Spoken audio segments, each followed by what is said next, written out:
Hello guys. তো দেখো আমাদের সন্ধেবেলার চা খাওয়া হয়ে গেছে। আমি আর মেয়ে খেয়েছি দুধ চা। আর চাটা একটু বেশি আজকে হয়ে গেছিলো, একটুখানি বেঁচেও গেছে। এটা আর খাওয়া যাবে না, এটা ফেলে দিতে হবে। আর তোমাদের দাদা ভাইয়ের জন্য করেছিলাম লিকার চা, তা ও ওটা খেয়েছে আর আমরা খেয়েছি দুধ চা। এখন রাত বাজে 10:30। এখন আসলাম রান্নাঘরে। মেয়ে পড়ে উঠলো, কালকে তো আবার ওর এক্সাম আছে। আর এখানে হাঁড়িতে বসিয়ে দিয়েছি ভাত। ভাত ফুটছে আর দুটো ডিম সেদ্ধ দিলাম, একটা মেয়ের জন্য একটা আমার জন্য। আর তোমাদের দাদা ভাই খাবে ডিমের অমলেট, ওর জন্য ডিমটা কাঁচাই রেখেছি, ওকে অমলেটটা করে দেবো, ও সেদ্ধ খাবে না। আর এদিকে দুপুরের তরকারি বলতে শুক্তোটা করেছিলাম, আর আলু, কাঁচা কলা, সজনে ডাঁটা আর বড়ি দিয়ে একটা শুক্তো করেছিলাম, সেই শুক্তোটা কিছুটা বেঁচে গেছে।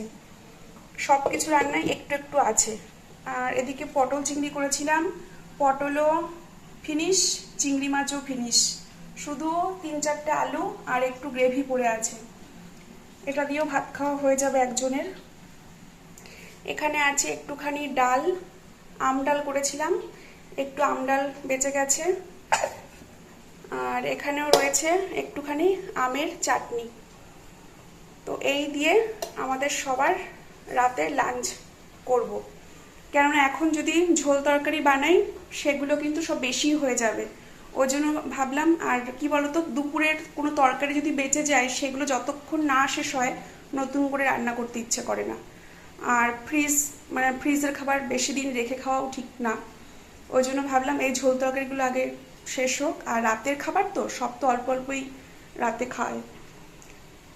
আর ডিম সিদ্ধ তো দেখালামই। এই দিয়ে আমাদের রাতের আজকে লাঞ্চ হবে। তো চলো বন্ধুরা, সবাইকে জানাই গুড নাইট। সবাই খুব ভালো থেকো, সুস্থ থেকো। দেখা হচ্ছে আগামীকাল নতুন একটা ভিডিওর সাথে। টাটা।